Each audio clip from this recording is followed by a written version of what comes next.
Dame Dash's name once commanded rooms, moved markets, and represented the blueprint for how hip-hop entrepreneurs could translate cultural influence into generational wealth that would outlast any single record or fashion trend. And when most people who lose fortunes do it slowly, making small mistakes that compound over decades until they wake up broke and confused about where it all went. But Damon Dash did something far more spectacular. He reportedly turned tens of millions into negative net worth with the kind of systematic efficiency that almost seems intentional, like watching someone methodically dismantle their own empire piece by piece while everyone around them screams warnings into the void. This wasn't gambling addiction or a market crash wiping out investments overnight, but rather something more complex and ultimately more devastating. The collision between hip-hop golden age cash flow and post-empire reality, where the lifestyle that millions of dollars could support suddenly required revenues that had permanently evaporated. In today's episode of How to Rap, we trace exactly how much money Dame Dash lost between his peak and his financial bottom, revealing a number so large it challenges basic assumptions about how wealth destruction actually happens in modern America.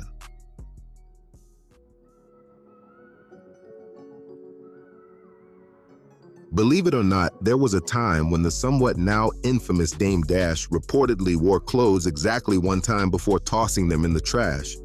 You see, the man who would eventually file for Chapter 7 bankruptcy with $4,350 to his name was allegedly burning $35,000 monthly on a London apartment he barely visited. This was the paradox of Dame Dash at his zenith, a businessman who understood empire building well enough to generate hundreds of millions in revenue, yet reportedly spent money like tomorrow would never arrive with a bill collector. The roc-a-fella empire alone was pumping out between $350 million and $450 million annually at its peak.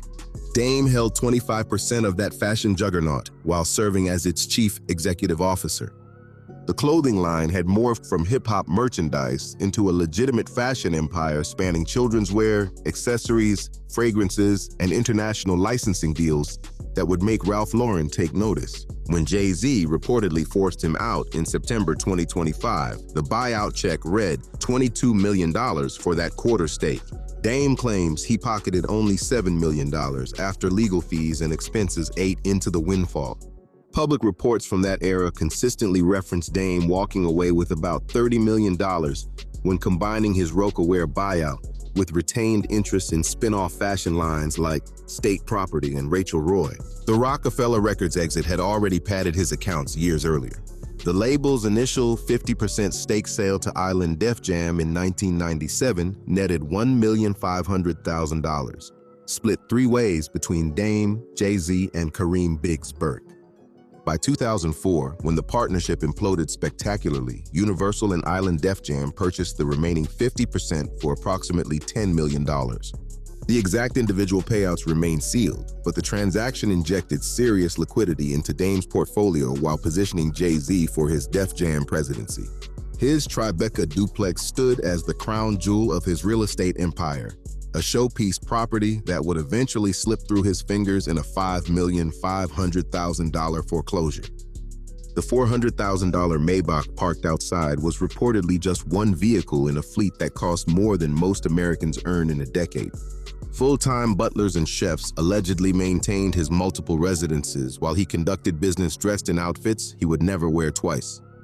The operational expenses reportedly required consistent eight-figure annual cash flow just to maintain equilibrium. Here was a man generating tens of millions in realized cash from business exits, commanding a fashion empire producing nearly $500 million yearly, and allegedly living like a pharaoh in modern Manhattan. The spending patterns and leverage habits were reportedly already creating hairline fractures in the foundation of his empire.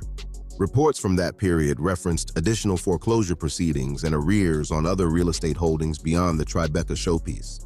His lifestyle costs, the allegedly discarded designer clothes, the reportedly rarely visited luxury apartments, the full staff maintaining empty residences, required revenue streams that could only exist in hip-hop's golden era.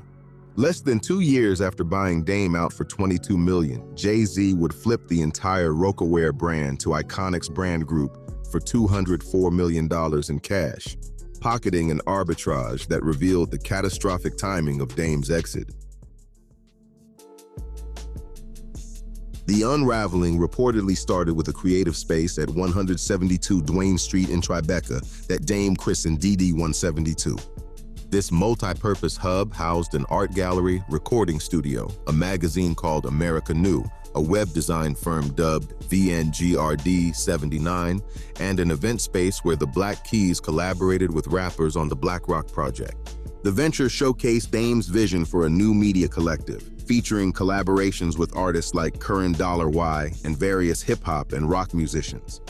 Manhattan rent prices and operational costs allegedly hemorrhaged cash at rates that would make a hedge fund manager wince. By June 2011, Dame was reportedly forced to vacate the building after city officials seized the space over alleged unlicensed alcohol sales. The DD172 experiment likely consumed millions in setup costs, rent, and operating expenses over its roughly 2-year run without ever approaching sustainable economics. State Property, his streetwear brand tied to the Roc-a-fella rap group, reportedly never achieved meaningful scale despite initial momentum from the hip-hop community. The brand allegedly struggled with limited distribution channels and inconsistent product development, eventually fading as the associated artists' careers declined into obscurity. Local 172 Trading Post, a retail concept housed within the Tribeca space, shuttered when DD172 collapsed. His ongoing involvement with the Rachel Roy fashion line became increasingly contentious, eventually spawning costly litigation with his ex-wife over control and management of Royale Atenia, their joint fashion company. The post-rock ventures reportedly revealed a brutal truth about Dame's business acumen. Without Jay-Z's star power and the cultural tailwinds of hip-hop's golden era, his projects struggled to generate revenue. The creative industries Dame pursued, art galleries, independent media, boutique fashion, film production, typically require either massive scale or extremely lean operations to generate profits. Dame's ventures allegedly featured premium Tribeca locations, ambitious scope, and high overhead costs without achieving the revenue density needed to support such expensive infrastructure.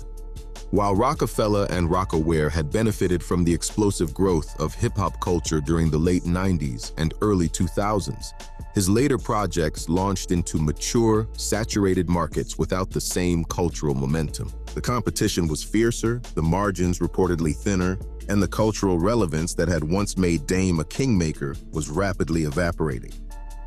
Damon Dash TV, launched in 2016 through Filmon.com, represented his attempt to build a digital media empire featuring multiple talk shows, travel content, and business advice programming. The platform showcased Dame's personality and business philosophy, but reportedly never achieved significant scale or advertising revenue in an increasingly crowded streaming landscape. Damon Dash Studios Distribution, formed in partnership with Homestead Entertainment, aimed to provide independent filmmakers access to major platforms, including Netflix, Hulu, and Amazon Prime. Though still technically operating, the distribution business allegedly faced intense competition and margin pressure in a market dominated by established players with deeper pockets.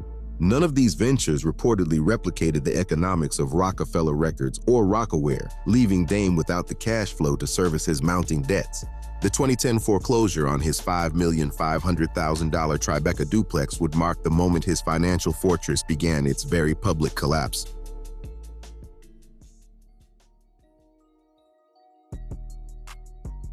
The foreclosure notice on his Tribeca duplex in 2010 wasn't just about losing a crown jewel asset. It signaled to creditors that the former mogul's cash flow had reportedly deteriorated beyond repair.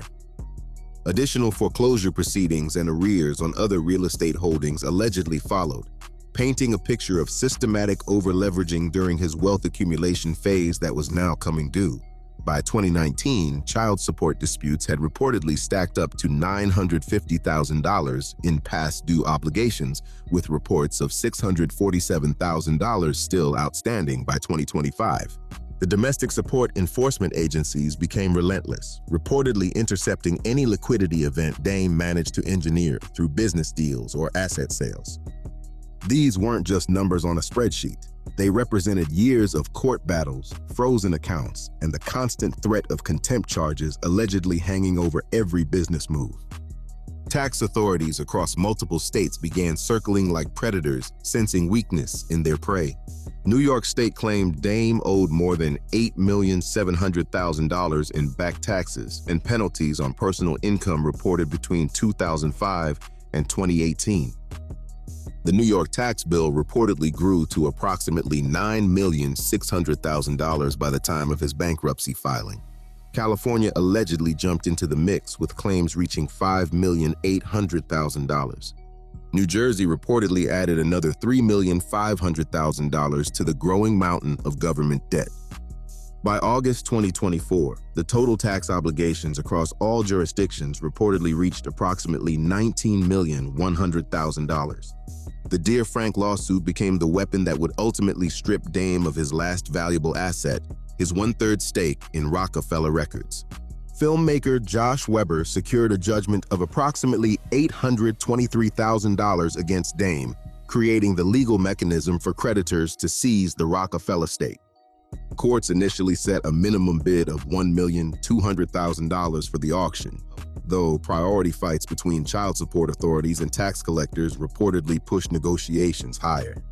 The real devastation came when Weber filed a separate defamation case after Dame allegedly publicly attacked him over the original lawsuit.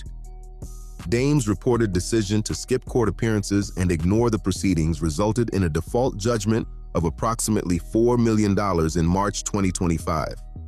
This new civil judgment sat on top of the prior $823,000, creating what creditors argue is a non-dischargeable liability that would haunt him through any bankruptcy attempt. The NFT debacle of 2021 added another layer of legal complexity when Dame attempted to mint and sell Reasonable Doubt as a non-fungible token. Jay-Z and Roc-a-fella Records immediately sued, with courts swiftly enjoining any attempt to monetize the album's intellectual property.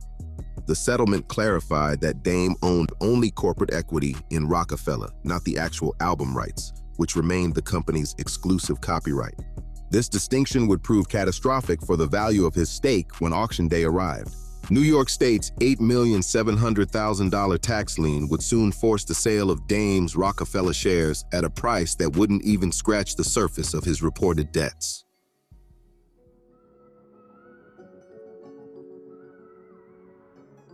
The United States Marshals auction of November 2024 became Dame's financial funeral, with New York State playing the role of undertaker. The state purchased his one-third Roc-a-fella stake for approximately $1 million, a fire sale price for an asset that once represented hip-hop royalty. That $1 million reportedly didn't even make a dent in his $8,700,000 tax debt to New York alone, let alone the total $19,100,000 allegedly owed across all jurisdictions. Child support authorities and other creditors stood in line behind the tax collectors, watching the proceeds evaporate before their claims could be addressed. New York City had reportedly asserted priority for child support arrears, while the state claimed priority for back taxes, forcing negotiations that pushed the minimum bid higher but still left most debts unpaid. The September 2025. Chapter 7. Bankruptcy filing reads like a financial obituary for the former mogul. Total liabilities listed, $25,300,000. Total personal assets declared, $4,350. The asset list reveals the complete destruction. $100 cash, a $500 phone, some clothing, 2 firearms, and minimal jewelry, according to the filing. 0 monthly income, according to the filing. No real estate listed in his name. No vehicles registered to him per the bankruptcy documents. The breakdown of his $25,300,000 debt allegedly tells the complete story of 2 decades of financial deterioration. Approximately $19,100,000 reportedly belongs to various tax authorities. $9,600,000 to New York, $5,800,000 to California, $3,500,000 to New Jersey.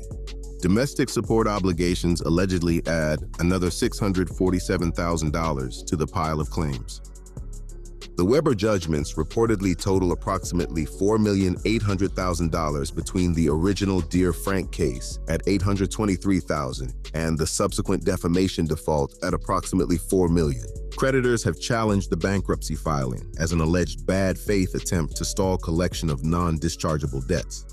Intentional torts like defamation and certain tax liabilities typically survive Chapter 7 proceedings, meaning the heaviest millstones around Dame's neck will reportedly remain after bankruptcy. Opposition counsel publicly compared it to Rudy Giuliani's bankruptcy following his defamation judgments, legally accurate since both involved non-dischargeable intentional tort claims. In short, the math reportedly reveals exactly how much Dame Dash lost over 2 decades of decline. He allegedly realized at least $30 million from the roc-a-fella exit alone, but today he sits at negative $25,295,650 in net worth, according to bankruptcy filings. From building a hip-hop dynasty with the arguable GOAT to reportedly drowning in judgments that bankruptcy cannot wash away, the rise and fall of Dame Dash will likely be studied for generations to come. And now, we'd like to see you in the comments. What's your opinion on Dame Dash? Is he a legend to be respected no matter what, or has he become too controversial? We look forward to hearing your thoughts, and thanks for joining us for another episode of How to Rap.